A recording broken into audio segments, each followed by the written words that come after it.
usted ser vicepresidente? Ahora yo no quería ser candidato, te soy muy honesto.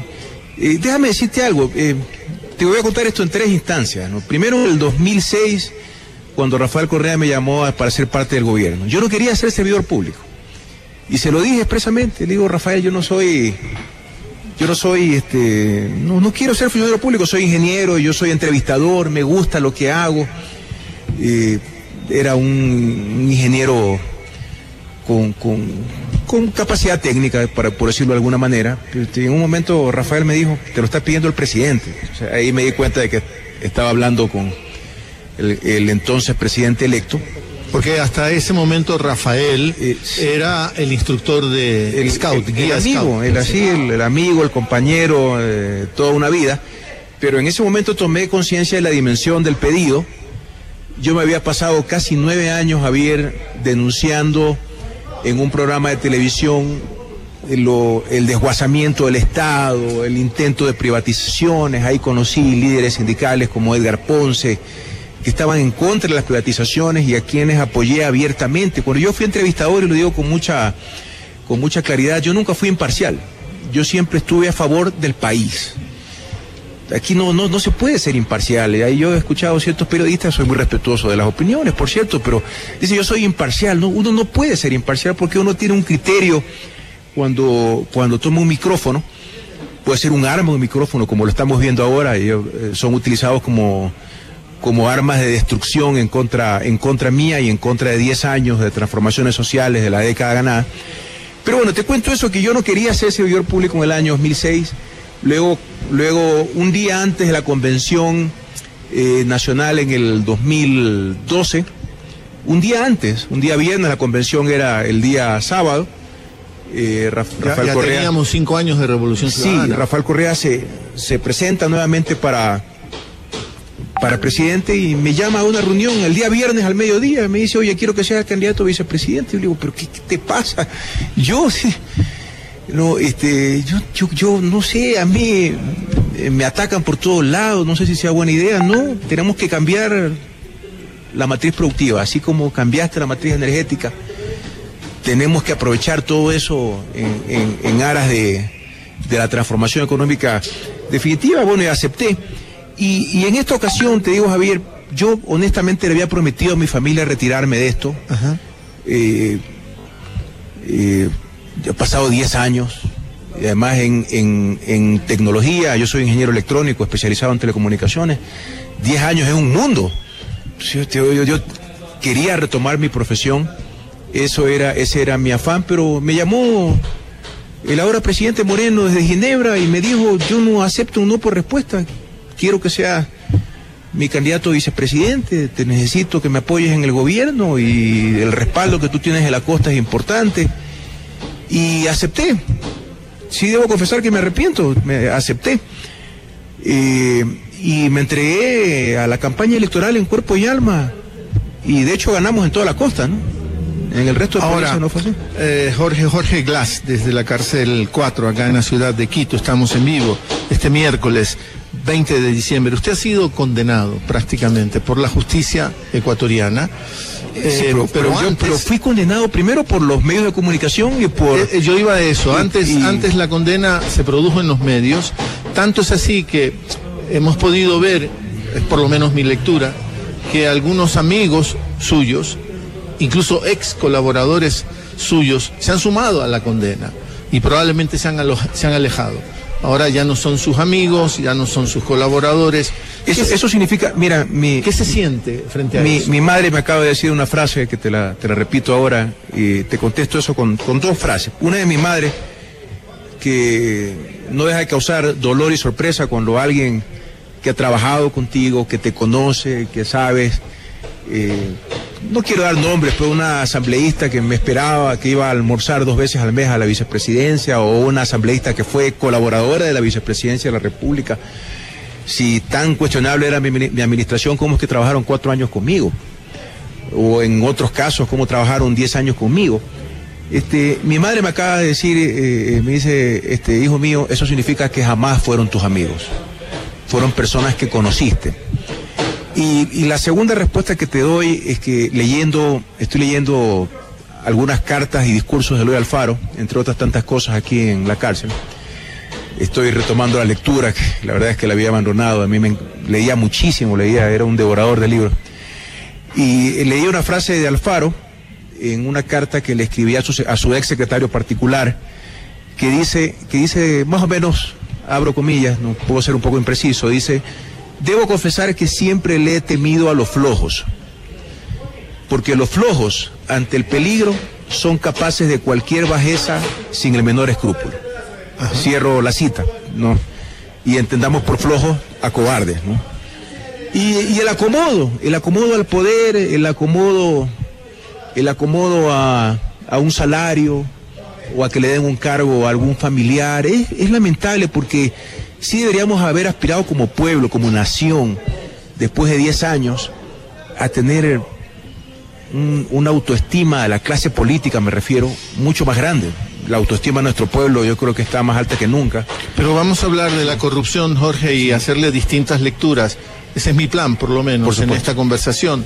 Pero antes, si hablamos de las condenas mediáticas, uno podría hacer esta lectura también. Hay otro caso parecido, que es el del metro de Quito. Está involucrado el alcalde, se habló de su asesor, el nombre está aquí, Terán, se habló de San Miguel, se habló de los hermanos, y en cambio el comportamiento de los medios frente a este tema ha sido prácticamente el silencio. ¿Cómo leer eso? De los medios y de la justicia, hay que decirlo, Javier. Porque además, yo no, insisto, tampoco quiero condenar a nadie, no es mi rol, peor estando desde la cárcel. Ajá. Pero hay gente que le encontraron el dinero, dinero que no pueden justificar. Y le pongo otro caso que es muy parecido al mío. O sea, dice el corrupto confeso de Santos que le dio dinero a Charly Pareja Cordero en dos partes. Un pago en el 2010 y otro en el 2012, casi $5 millones, dizque para el doctor Alexis Mera.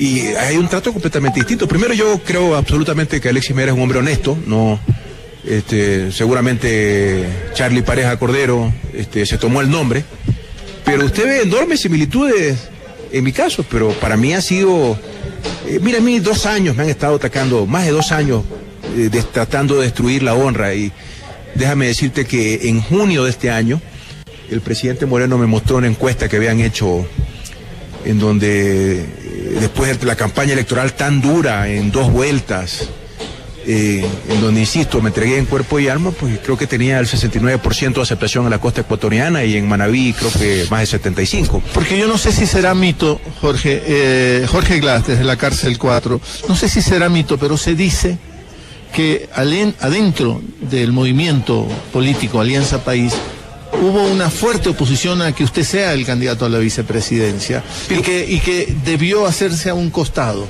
para permitir que otra persona lo sea. Pero Javier, si eso era así, ¿por qué me lo pidió el presidente Moreno? Primero, es falso que fue una candidatura impuesta. No lo hubiera permitido el presidente Moreno, y yo tampoco lo hubiera permitido, pues, Javier, porque créeme, yo tenía otras cosas, otros planes en mi vida. Estaba ya pensando en regresarme a vivir a Guayaquil. Viví casi 10 años en la ciudad de Quito. Mi madre se está haciendo mayor, mira que en enero falleció mi suegro. Entonces, yo ya quería regresar a Guayaquil. O sea, o regresaba ahora o ya no regresaba, porque yo decía, ya vamos a regresar cuando ya no estén los parientes, cuando se los haya llevado Dios. Y si es así, ¿por qué me lo pidió el presidente Moreno? Pues, y me llamó desde Ginebra. Créeme que yo hasta ese día hasta me enfermé. Justo me entró la llamada cuando yo estaba recibiendo una información en el aeropuerto de Manta respecto a las demoliciones con explosivos, y me porque cogió, estábamos en la reconstrucción de Manabí, y me descompuse, te digo, me enfermé, porque además le fallé a mi familia en el sentido de que yo les había prometido ya retirarme de esto. Y déjame decirte, Javier, que si yo no fuera vicepresidente, yo no estuviera preso. Se acabó el juicio, que es un juicio político. Ahora quieren hacer un juicio político en la asamblea, porque todo el mundo quiere un pedazo de hueso de Jorge Glass, un pedazo del esqueleto, como chacales, ¿no? Cuando estás despedazando una presa, ¿no? Entonces todo el mundo quiere quedarse con un pedazo. Esa es A lo largo de la historia de la humanidad, el linchamiento ha existido en toda la historia de la humanidad. Perdón al oyente por la dureza, pero esa es la verdad. Entonces, ahora que el Glass está caído, todos tenemos que llevarnos un pedazo para levantarlo como trofeo. Caramba, yo ya fui sentenciado políticamente, porque se acabó el juicio, Javier, y no presentaron una prueba en mi contra. Casi 50 testigos y peritos. Créeme que fue una cosa enfermante. Yo bajé 10 libras, casi 15 días, no recuerdo. Yo pedí que sea el juicio transmitido en vivo. Yo hablé 4 horas, desbaraté cada uno de los indicios que había presentado la Fiscalía. Pero luego escuchar al fiscal general de la Nación acusarme de que yo era bravo, de que yo fui muy firme, que yo ejercía poder. Por Dios, si era el vicepresidente de la República o fui ministro de Estado. Entonces, como yo tenía poder y era bravo, infundía miedo en Odebrecht. Y esa era la prueba de la corrupción. Por el amor de Dios. Yo el día de ayer le pedí a los compañeros que mi abogado, en fin, que transmiten mis comunicaciones, que publiquen un mensaje que asumo ya está en las redes sociales, donde yo digo, yo comprendo al ciudadano que escucha mi nombre y pone la cara de desprecio después de todo el linchamiento, el asesinato mediático del que he sido objeto. ¿Ya? Y yo le digo, solamente les hago 2 preguntas. La primera, después de todo esto, se acabó el juicio, ya se acabó. ¿Usted ha visto alguna prueba en mi contra? El juicio por asociación ilícita. ¿Así es? ¿Así es? Luego vendrá probablemente un juicio por peculado. O sea, ya me notificaron el inicio de un juicio de cohecho. Y seguramente pues no van a parar, yo sé que no van a parar. Pero yo creo que en algún momento la ciudadanía se va a cansar, porque además, Javier, yo le decía 2 preguntas a los ciudadanos, y con mucha humildad te digo, porque ¿qué otra actitud puedo tener estando en la cárcel? Otra cosa es que yo no tengo por qué agachar la cabeza, porque yo no he cometido delito alguno.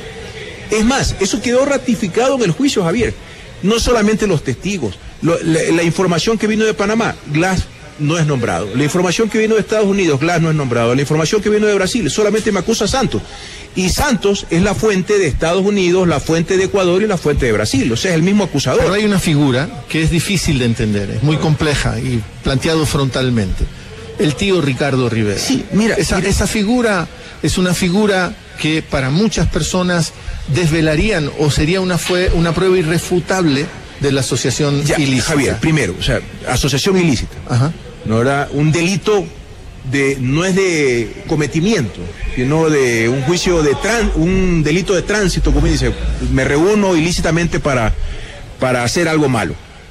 Primero que tienes que probarlo, eso dice el Código Penal. Segundo, el tema de mi tío, pues primero, los delitos penales son personales, Javier. Yo con mucho dolor tengo que decirlo, yo rechazo profundamente que alguien ha llegado a mí, se haya acercado a ningún contratista, ni siquiera para vender galletas de la caridad. Yo no lo defiendo. Tiene que dar explicaciones, indudablemente, también fue sentenciado. Más allá de que en el juicio no probaron que él haya recibido un centavo, pero ¿para qué tenía que ir a buscar a esta gente?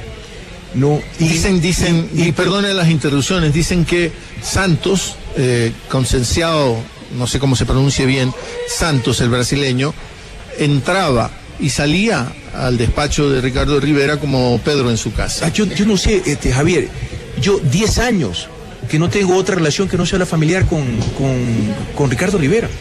Y esa es la verdad. Lo veía 1 o 2 veces por año. Creo que el año pasado 3 porque se casó mi hermana. Esa es la verdad. Una relación familiar que no la puedo negar, pues. Que trabajé con él, yo no lo puedo negar. TV satelital. Sí, y no tengo por qué negarlo, Javier. Pero de eso, a que yo me haya asociado ilícitamente o con él o con nadie. Mira, en el juicio, todos los que se declararon culpables, declararon que no me conocían. Y a mí en corto me dijeron que la fiscal Salazar los estaba amenazando, que tenían que acusarme si querían la rebaja de pena. Ahora los que se declararon culpables ellos mismos salen libres, ¿no? Creo que fueron sentenciados a 14 meses y con el 60% pueden pedir la prelibertad. Ellos mismos se van a la casa y son los que recibieron el dinero. Además se declararon culpables y créanme, yo insisto, es inevitable estar en un juicio tan horrible, lo que sufren las familias, ¿no? En cualquier caso.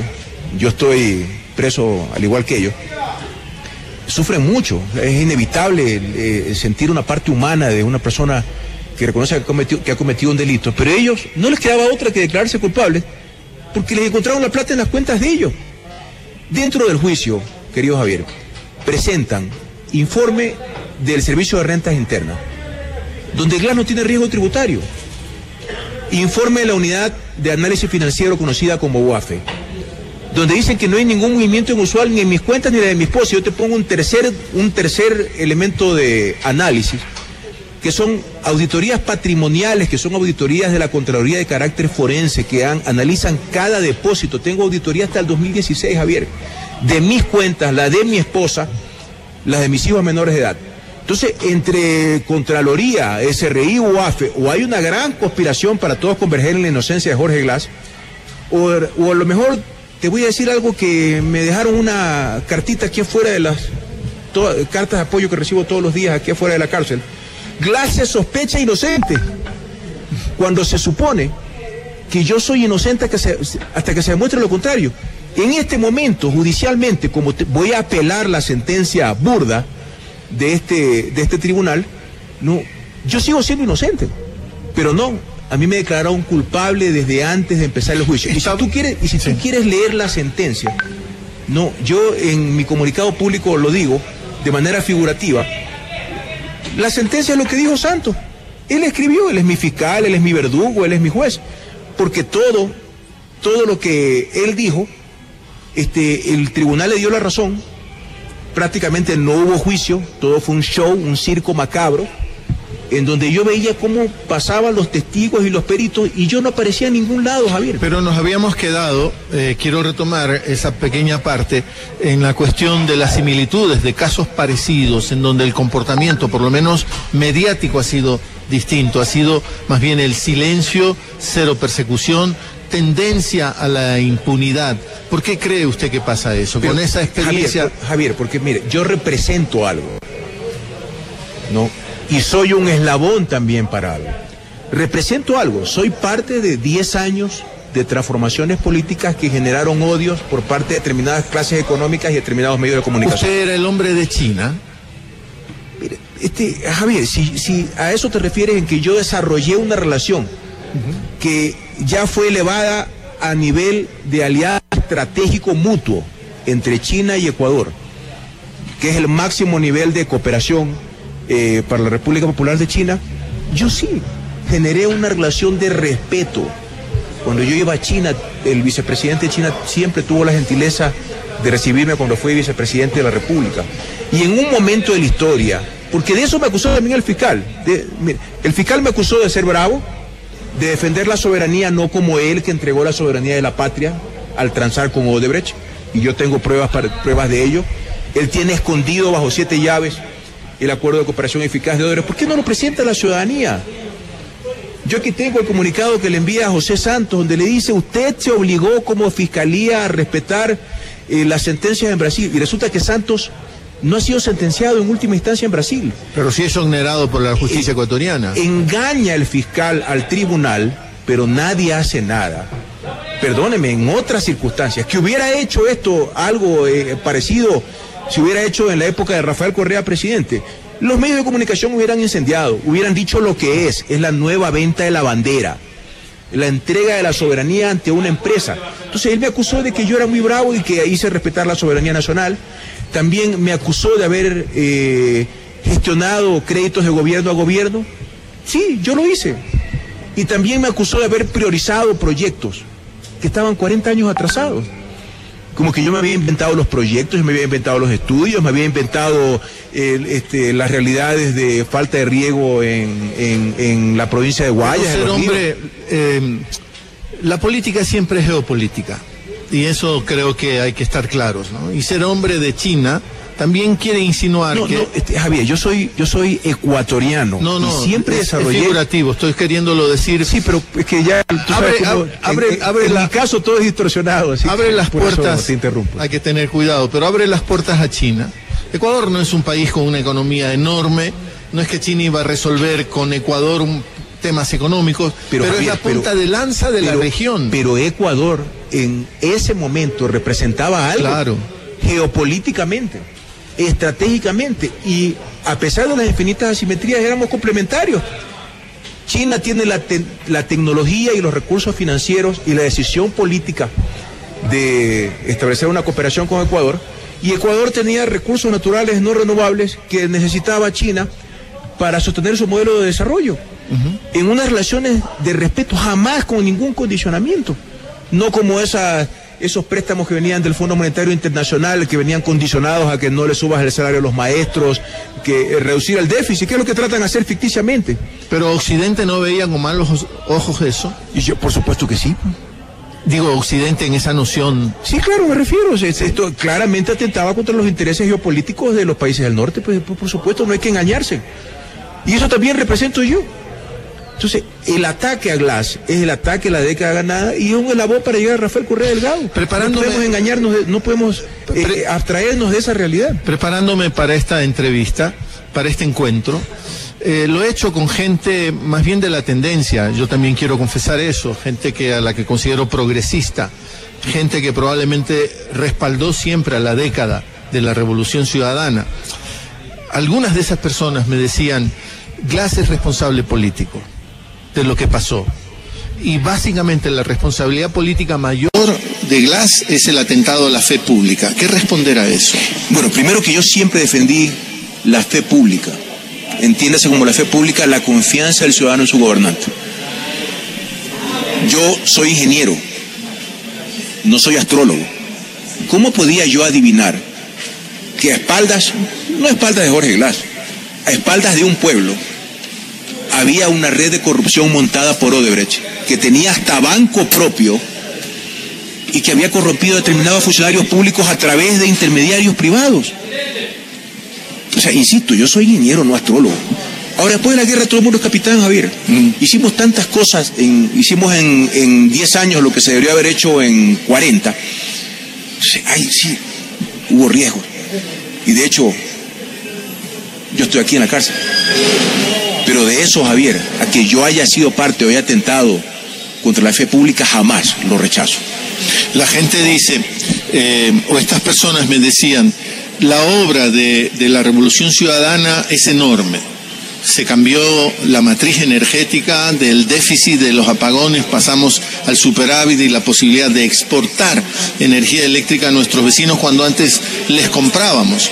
Indudablemente, la infraestructura cambió, se buscaba la competitividad sistémica, como ustedes decían, indudable. Nuevas escuelas, nuevas universidades, nuevas carreteras. Pero todo eso, hoy, por el quiebre de esa fe pública, la gente dice, no digo, yo no represento a la gente y no tengo una encuesta científicamente hecha que me respalde lo que estoy diciendo, son insinuaciones. La gente dice, me importa un comino esta carretera espectacular, porque la corrupción se destapó en el Ecuador. Ya vamos a hablar de la corrupción. Sí, pero primero, Javier, la corrupción debe ser combatida y yo la he combatido desde lo privado cuando era comunicador o entrevistador, porque yo no he sido periodista, mi formación ha sido técnica, pero por accidentes del destino terminé entrevistando un programa que se convirtió también en un programa político. ¿Quién fue el primero en denunciar para que se investigue todo respecto a Odebrecht? Fui yo, pues, Javier. ¿Quién fue a la fiscalía con su firma? Fui yo. Que se investigue a todos y todo, incluyéndome. Claro, jamás pensé que la miseria política me iba a llevar a esta situación en lo personal, pero aquí estoy, Javier, yo no me fui. ¿Y sabe dónde está Marcelo Odebrecht? Ya está en su casa, en su mansión. No, y Santos también está en su casa. Esa es la verdad. Yo fui amenazado por ese hombre, por Marcelo Odebrecht. A mí me amenazó cuando yo lo voté en mi oficina, porque me insinuó que usábamos políticamente el tema de hidroeléctrica San Francisco para ganar votos en el 2008. Y yo lo voté en mi oficina y me dijo, vas a ver, yo no siempre vas a ser servidor público y yo siempre seguiré siendo Marcelo Odebrecht. Típico soberbio, niño rico. Muy poderoso. Sí, pero es símbolo de corrupción. Así es. Y ha destruido a todos los países por donde pasó. No sé si tú leíste, eso es otra cosa importante, logró corromper 12 países. Y Javier, tú leíste esa declaración del FBI que manifestaba que desenmarañar esta red de corrupción que había montado Odebrecht les hubiera tomado a ellos 100 años si no fuera por las delaciones. Y también el delator Tacla, desde España, delator de Odebrecht, ha denunciado al mundo que hay delaciones a la carta para hundir políticos y que se ha manipulado el sistema informático para hundir políticos. Eso es la geopolítica. Y que está tarifado. No hunde a fulano, te rebajo la multa, o te rebajo la pena. Y no sé si te puedo mostrar un documento, yo sé que no podemos... No hay cámaras, no hay cámaras, hay micrófonos. Pero yo creo que esto es muy importante, porque revisando el expediente, mientras yo me revisé hoja por hoja, mientras... Le quiero proponer algo, si me lo permite, es por la hora. Me están haciendo señas, tengo que irme a una pausa informativa. Volvemos de esa pausa informativa y hablamos alrededor de este documento. Desde la C4, este día miércoles, conversando con Jorge Glass. Pública Noticias, más información, más contenido junto a ti. Información de última hora. Este jueves la Corte Nacional de Justicia deberá resolver el recurso que presentó el abogado Eduardo Franco Lor para que el vicepresidente Jorge Glass, condenado a 6 años de cárcel por el caso de Brecht, recupere su libertad condicional en base al principio de favorabilidad, según lo establece el Código Orgánico Integral Penal. Sin embargo, el penalista Jorge Luis Ortega afirmó que este recurso es improcedente. Nacionales. La mañana de este miércoles 20 de diciembre, el fiscal general del Estado, Carlos Vaca Mancheno, presentó en la Asamblea un paquete de reformas para enfrentar la corrupción. Una de las iniciativas es eliminar el informe previo de la Contraloría General del Estado para procesar a los sospechosos por enriquecimiento ilícito y peculado. Durante la comparecencia, Vaca defendió la propuesta y dijo que esto ayudará a que la Fiscalía actúe de mejor manera. El mundo en Pública Noticias. Martín Vizcarra, primer vicepresidente peruano y el que asumiría el gobierno en caso de que destituyan al presidente Pedro Pablo Kuczynski, llegó este miércoles a Lima y afirmó su lealtad al mandatario. Vizcarra llegó a Lima a solicitud de Kuczynski por el pedido de vacancia presidencial que se votará este jueves en el Congreso y que ha provocado una crisis política en ese país. Economía a su alcance. A partir de 2018, los registros de importadores y exportadores se obtendrán en la ventanilla única ecuatoriana del Servicio Nacional de Aduana del Ecuador. Hasta hoy son otorgados a través del Sistema de Información Empresarial del Ministerio de Industrias y Productividad. La implementación de estos nuevos registros tiene su base legal en los decretos ejecutivos 285 y 953. Deportes.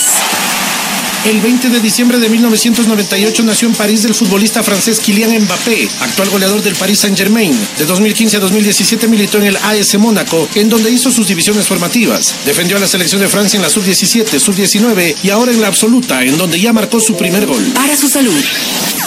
El ajonjolí o sésamo tiene muchas propiedades curativas y preventivas. Es aconsejable para disminuir el colesterol en la sangre por la presencia de omega 3 y 6 en la semilla. Además, previene el agotamiento mental y físico, la pérdida de memoria y la impotencia masculina. También es un buen alimento para combatir el estrés, la depresión, el insomnio y sus problemas de sistema nervioso. Sus altos contenidos de calcio, hierro, zinc lo hacen muy recomendable para personas con anemia por contener mucha fibra. Es un fantástico regulador intestinal. Más contenido. El Monasterio del Carmen Alto en Quito guarda partituras de los siglos XVIII, XIX y primera mitad del siglo XX. Según detallan los etnomusicólogos Karina Clavijo y Juan Mullo Sandoval, aproximadamente se registraron 1.500 partituras, la mayoría con música propia de la celebración de Navidad. La actriz mexicana Kate del Castillo presentó hace 4 días en California el espectáculo teatral I'm Okay. Esta obra de género cabaret le permite a la actriz relajarse y hablar de forma abierta y divertida, como lo dice, sobre el capítulo de su vida relacionado al narcotraficante Joaquín Guzmán Loera el Chapo. La obra incluye también el tema de la migración. Pública FM, más información todos los días. Regresamos con Palabra Suelta.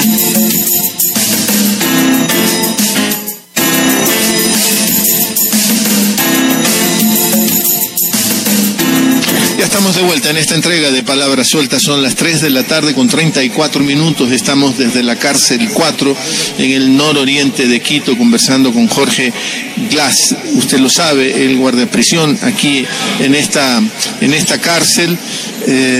Veo a la gente haciendo trabajos manuales, veo gente estudiando. Creo que aquí hay personas privadas de la libertad que es como una oportunidad para... Hay ejemplos de superación sobre los cuales espero escribir también, Javier. Yo voy a escribir sobre este caso porque esto yo voy a ir a cortes internacionales, y lo digo con pena, con pena como país. Si un ecuatoriano tiene que acudir a una corte internacional es porque efectivamente se le ha negado la justicia dentro de su territorio, y para mí en las condiciones más dramáticas, porque estoy preso desde hace 2 meses y medio, y es una vergüenza para el país que alguien tenga que ir a cortes internacionales, pero no va a quedar otra, porque yo veo que esto tiene una agenda política, insisto, pues yo cuando me dijeron que mis compañeros o ex compañeros me querían hacer un juicio político en la asamblea, caramba, si yo ya fui yo sentenciado políticamente por parte de un tribunal de justicia. Nos quedamos en las pruebas que se presentaron en el juicio, sí, Javier, y ahí está de la información extranjera. Sí, cuando comencé yo a revisar el expediente, encontré una hojita de esas que pasan desapercibidas, en donde además muchos ecuatorianos vieron que había una línea en una hoja de Excel que decía, en el que vino en el informe del Departamento de Justicia de Estados Unidos, que decía Manduriacu, tío, $150,000. ¿Ya? Y eso está en el expediente. Pero yo encontré otra página donde dice $300,000 Manduriacu, tío, y tú la estás viendo, Javier. Ajá. Está foliado dentro del expediente, tío, y dice Fahrenheit Holding Inc., que es una empresa offshore, que se sabe que es de este ciudadano prófugo Federico Dávalo. Entonces Federico Dávalo también es mi tío, seguramente. Pues, o sea, todo lo que es en contra de Glass tienen que caerle, no importa el debido proceso. A mí solamente... A ver, no, pero, sí, pero quiero que quede claro. Sí. Fahrenheit Holding es una empresa que se sabe que es de este ciudadano prófugo Federico Dávalo. Que no tiene ninguna relación con usted. No, en lo absoluto, yo ni lo conozco. No sé quién es. Pero eso es la realidad del proceso judicial. O sea que esta prueba que se exhibió en realidad no corresponde a lo que decían significa. O sea, yo creo que esto es una prueba de la manipulación de la información por parte de Odebrecht para perjudicar a alguien. Ajá. En donde yo creo que hacen congruencia, codicia política, venganza de Odebrecht, venganza de los medios de comunicación en contra de Jorge Glass, que es el que está aquí. Yo estoy preso, insisto, porque soy vicepresidente de la República. Hasta lo seré probablemente hasta enero.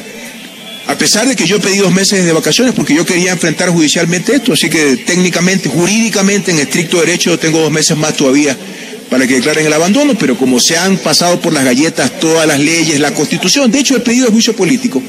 ¿Tú has visto entre los causales de juicio político el delito de asociación ilícita? No. ¿Y sabes por qué no está? Porque la asociación ilícita no es un delito contra la administración pública. Pero nuevamente, tú ves que en el Código Penal está dentro del capítulo de terrorismo, pues asociación ilícita. Pero como para la asociación ilícita se presta para interpretaciones y basta con el mero hecho de asociarse, que ni eso pudieron probar. Entonces, Pero cuando vayan por el juicio de peculado, ahí van a tratar de encontrar todos los caminos que conduzcan a Jorge Glass. Sí, pero ¿cómo? Si yo no fui parte de los procesos de contratación. Y eso quedó recontra que demostrado en el juicio. Oye, créeme, que cuando terminó el juicio, yo dije, bueno, pues aquí no es porque quieran, sino porque no les queda otra. Los jueces me van a resolver. Si no estoy en los informes mencionados siquiera, ni Estados Unidos, ni Panamá, ni Brasil, si ningún testigo, todo lo contrario, todo el mundo ratificaba que Glass no fue parte del proceso de contratación, que Glass no fue parte del equipo de elaboración de pliego, que Glass no fue parte de la licitación, que Glass no fue parte de los procesos porque yo tenía un liderazgo político, tú bien has dicho, entonces es el responsable político. Ya, y como responsable político, tengo que ser yo responsable de un delito penal, de algo que yo no he cometido y haber sido condenado a la pena máxima del Código Penal anterior, que era menos favorable, rompiendo la ley y la Constitución. Para el ciudadano que nos escucha, hay un principio que se llama de favorabilidad. Yo no soy abogado, me ha tocado aprender, en donde cuando hay estas transiciones entre una ley y otra, se usa la que es más favorable al sentenciado. A mí no, porque la ley actual dice que es de 3 a 5 años. Y como de 3 a 5 años se podía pedir suspensión de la pena, y yo pude haber salido en libertad, aunque tampoco me lo hubieran concedido los jueces porque a mí me niegan todo. Entonces, no, me sentenciaron con la ley anterior aparentemente.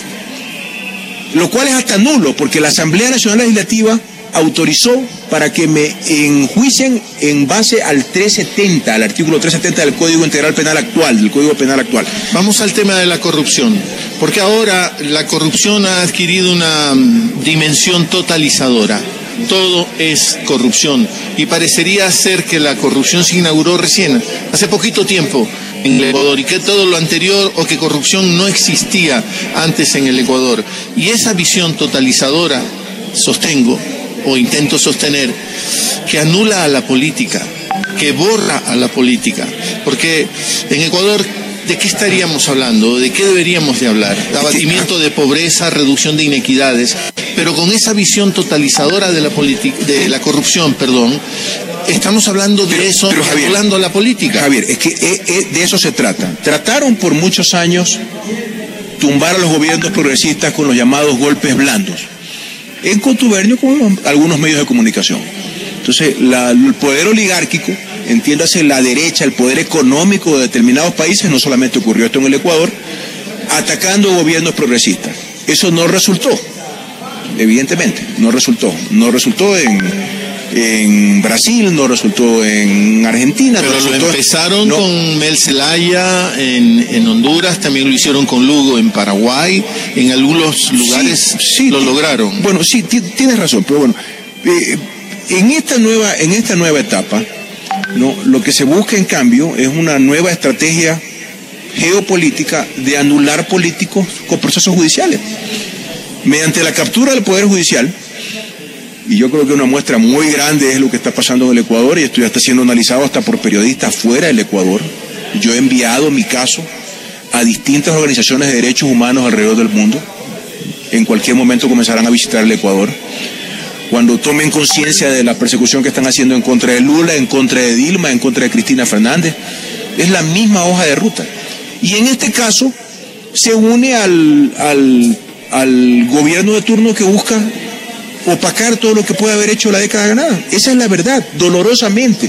Entonces, como hay escuelas del milenio, carreteras, hospitales, tú dices, claro, le tiro lodo para que esas obras magníficas que cambiaron la vida de los ecuatorianos no representen nada en tanto se contraponga con un sentimiento legítimo del ciudadano de traición. Dice, oye, pero yo digo, humanamente, ya créame Javier, que ya no me queda otra cosa que apelar ante el odio, solamente puedo apelar a la humanidad de las personas.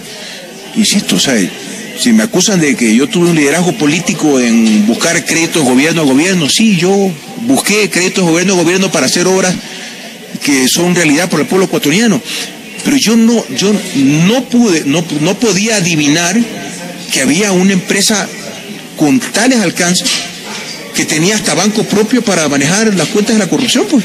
Me refiero a la empresa Odebrecht, que no está enjuiciada en el proceso, cuyo líder en el Ecuador de la red de corrupción fue sacado del proceso, ni siquiera fue absuelto. El fiscal, para cumplir su pacto, lo sacó del juicio y él no era competente para eso. Él tenía que presentar ante el tribunal la sentencia ejecutoriada, que no existe en Brasil. Jueces tenían que homologarla. ¿Usted se refiere a Santos? Me refiero a Santos, claro. Santos no está sentenciado en última instancia en Brasil. Entonces, y el fiscal se compromete a no enjuiciarlo. Y eso lo dice este oficio, esta carta que le envía Santos al fiscal general. Leo textualmente. Dice, en ese sentido me refiero al numeral 5.8 del artículo 5 del mencionado acuerdo marco de cooperación eficaz, se refiere, el que tiene el fiscal Vaca escondido bajo 7 llaves, denominado Derechos y Obligaciones de la Fiscalía General del Estado, y su adenda del 25 de mayo del 2017, tome nota las fechas, la cual la Fiscalía General del Estado se obligó a respetar las sanciones a los cooperadores procesados impuestas en la República del Brasil. O sea, el fiscal renunció a la soberanía y lo hizo por escrito. Eso dice este papel. Que muestre, por Dios, algún asambleísta, yo creo que los nuestros no lo han hecho, que lo haga un asambleísta de oposición, por la patria, que llamen a control político. ¿Qué es lo que ha hecho este hombre? El fiscal de la Nación. Yo le cuento algo, ya lo conté en una entrevista de CNN. Cuando el fiscal regresó de Brasil, me llamó por teléfono y me dice, Jorge, tengo una declaración de Santos donde dice que tú eres inocente, que eres un hombre honesto. Ah, bueno, gracias, le digo, yo ya lo sabía. Pero usted estaba aquí. Claro, no, yo estaba libre. Eso fue cuando regresó de Brasil.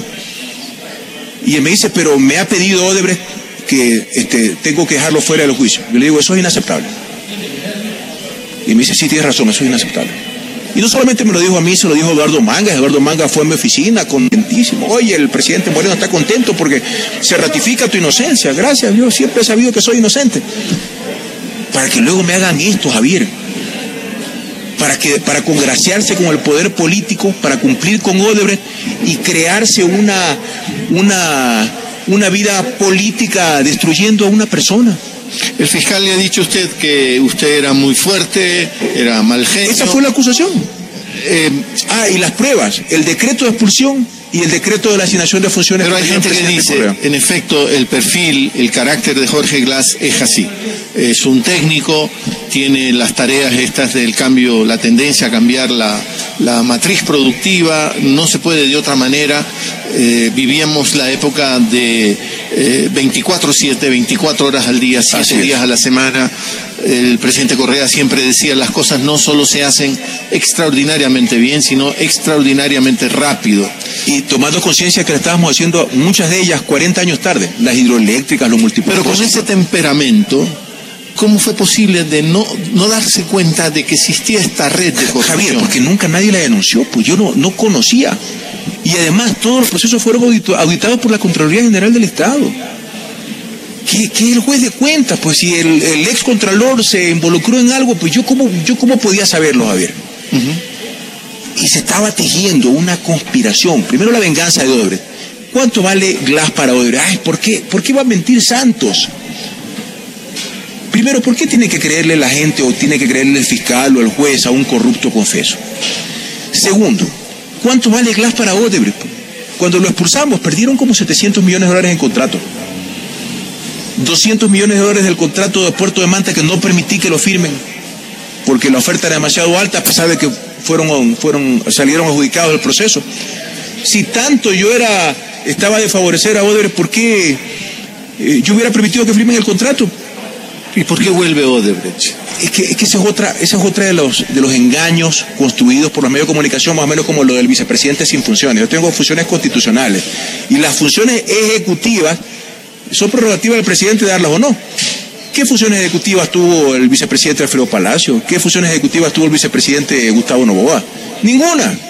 Recién en la Revolución Ciudadana, en la década ganada, es que se decide el presidente asignar funciones al vicepresidente, funciones ejecutivas. Pero bueno, en todo caso, perdón, me repites la pregunta. No, ¿por qué volvió Odebrecht? Es que eso es otro de las grandes falacias construidas por los medios de comunicación. No es que hay un proceso de retorno de Odebrecht, como le han llamado, y que tuvo algún auspiciante, no. Después de haber sido expulsados, porque Glass es bravo, yo sugerí la expulsión y lo digo abiertamente. Después de haberle terminado el contrato no solo de San Francisco, Multipropósito Baba, Toachi, Pilatón, Aeropuerto de Tenas, aproximadamente $700 millones en contrato. Esta gente regresa al Ecuador con la intención, ahora sí, de reparar la central hidroeléctrica. Y se compromete a indemnizar al Estado ecuatoriano y reparar la central hidroeléctrica por una reparación e indemnización que está alrededor de los $80 millones de una hidroeléctrica de $300 millones aproximadamente. O sea, una reparación mayor. Entonces, una vez que hubieron resuelto todos los problemas con el Estado ecuatoriano y con el pueblo ecuatoriano, ellos quedaron habilitados para poder participar en nuevos concursos como efectivamente los hicieron. No es que ellos regresaron y les dimos contratos. Ellos regresaron, participaron, concursaron y ganaron. Que corrompieron las bases, eso es otra historia, pero yo no sabía, pues, Javier, o alguien sabía. Si alguien sabía, es cómplice. Yo no lo sabía y no lo sabía nadie. O sea, hasta antes, como dijo Kepler Verduga, ¿sabe lo que dijo Kepler Verduga en la audiencia? Uno de los sentenciados que se reconoció culpable, que él reconoce haberle dado dinero a Odebrecht, pero que los funcionarios de Odebrecht le pedían dinero para ellos, para darle subcontratos. Es decir, son tan corruptos que se roban entre ellos mismos. O sea, los de Odebrecht Ecuador robaban a Odebrecht Brasil. Y eso es lo que dijo el señor Verduga, a quien en mi vida nunca había visto. Y él lo reconoció y se declaró culpable, pero dice: soy culpable de esto, de haber dado plata a los de Odebrecht para que me den su contrato. Y se declaró culpable. Ahora, yo no sabía que esa plata la pudieran utilizar para dárselo a X o Y persona. Esa es la realidad.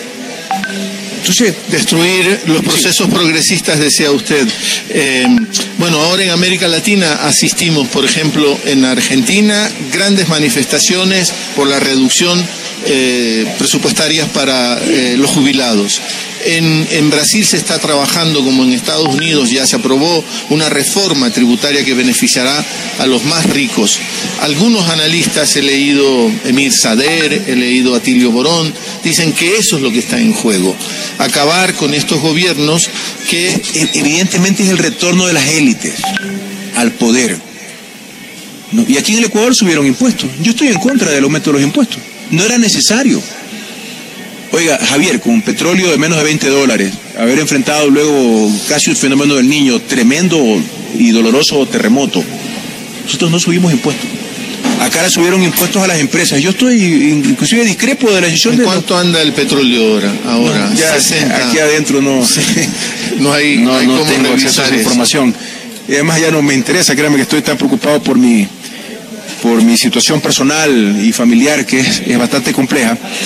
Pero todo es una construcción para el retorno de las élites al poder, y si para eso tienen que mentir y destruir y asesinar tu honra, no les importa. Le pongo un ejemplo, sí. Javier. Me dicen que ha salido una noticia en El Comercio de que yo voy a cobrar un bono navideño. Sí, salió. ¿Qué bono navideño tienen los servidores públicos? ¿Se referirán acaso al 13º sueldo que reciben todos los ecuatorianos en el país? Pero claro, lo que buscan es que la gente escuche el nombre de Jorge Glass y poco más, que escupan a la calle. Hace poco leí una columna en un periódico que incluso habla de Glass el plagiador.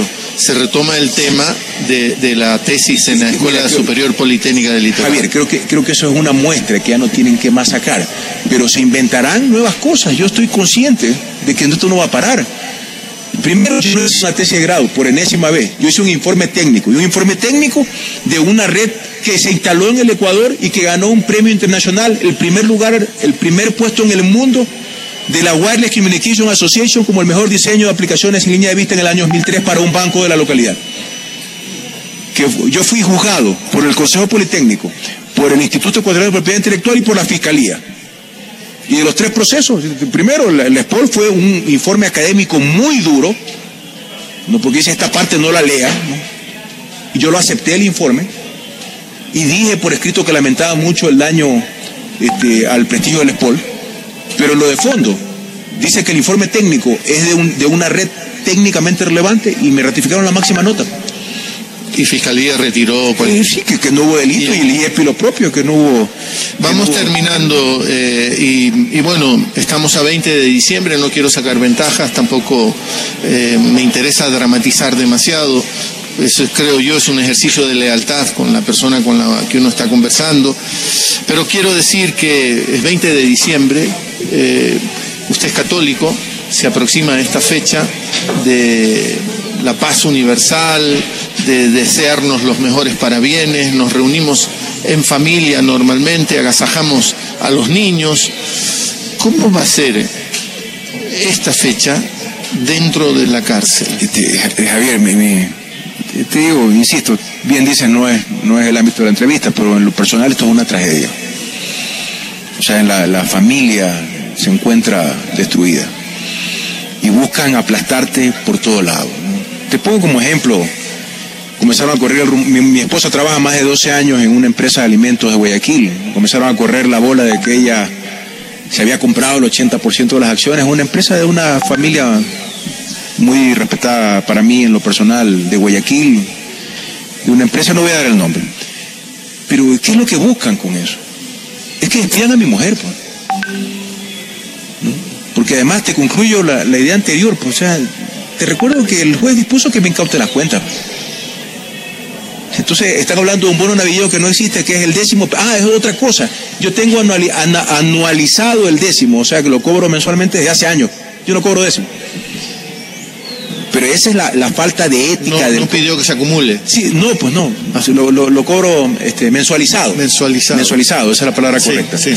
¿No, verdad? Y además a Glass que le incautaron las cuentas. O sea, es la perversidad del retorno de las élites que utilizan determinados medios de comunicación como el comercio para que la gente te coja repudio, ¿no? Y unidos a los otros temas, pero en fin, mira, tío, ¿y de dónde se saca fortaleza moral? ¿De dónde se saca esta actitud? Javier, que aparentemente... Javier, yo soy un hombre inocente.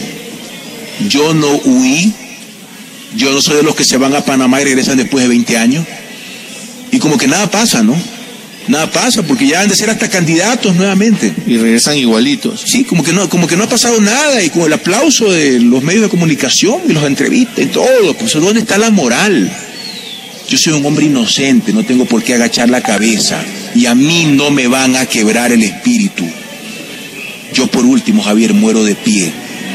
Yo no he cometido delito alguno, no he traicionado a mi país, no he traicionado a mis hijos, no me he traicionado a mí mismo. Su lealtad a Rafael Correa es la lealtad del scout. Es la lealtad del amigo, del compañero y al líder, sí. Lo digo claramente. Él fue el líder de una revolución ciudadana y sigue siendo el líder político de la revolución ciudadana. Me contó usted y Javier, perdóname. Sí. La lealtad es una virtud. Sí. Los scouts hablamos de 3 virtudes esenciales: lealtad, abnegación y pureza. La lealtad no es un desmérito, es una virtud. Lo que pasa es que dicen en la calle que esa lealtad cubre las espaldas también. No es así, Javier. No, o sea, una cosa es lealtad, otra cosa es ser alcahuete. Si ni yo soy alcahuete ni Rafael Correa lo es. Rafael Correa tiene una posición muy definida en mi caso porque sabe que yo soy un hombre inocente. Usted me decía... Y además, insisto, Javier, perdóname que te interrumpa. Sí. Se sospecha que Glass es inocente. Por el amor de Dios. Ya se acabó el juicio y no aparecieron las pruebas. Entonces yo le digo a cada ecuatoriano que probablemente me desprecia porque ha visto todas las noticias en los medios de comunicación: oiga, si hoy soy yo, si se descompone el sistema de justicia con la injerencia política para favorecer al poder político de turno, mañana es con el ciudadano que me está oyendo, mañana es con el hijo de alguien, con el esposo de alguien, no solamente es por Glass. Por supuesto que yo peleo por mí, por mi familia, no me queda otra, Javier, pero yo no me voy a quebrar, yo soy un hombre inocente. Y si no lo reconoce así la justicia en el Ecuador, dígame usted cómo van a sostener esto en las cortes internacionales, sin una sola prueba real en mi contra. Usted jugó fútbol hace años, por primera vez quizá, con su hijo mayor aquí en la cárcel. Sí. Tiene una connotación poderosísima. Cosas de la vida.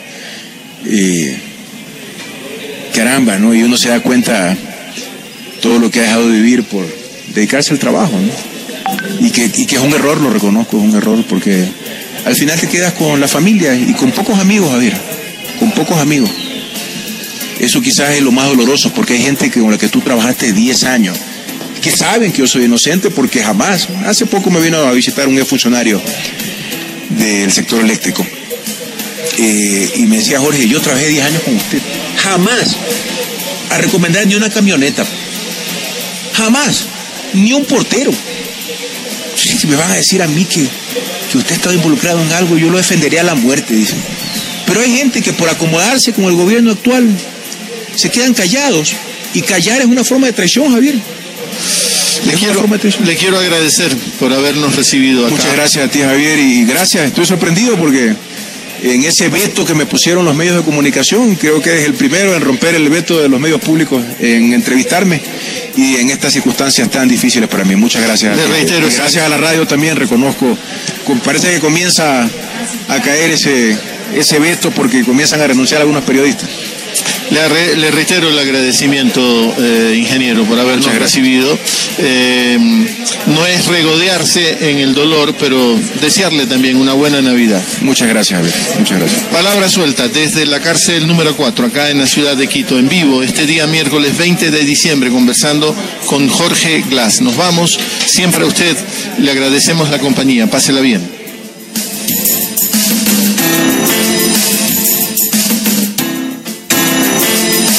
Pública América FM presentó Palabra Suelta. Conducción, Javier Lazo. Producción, Raquel Escobar.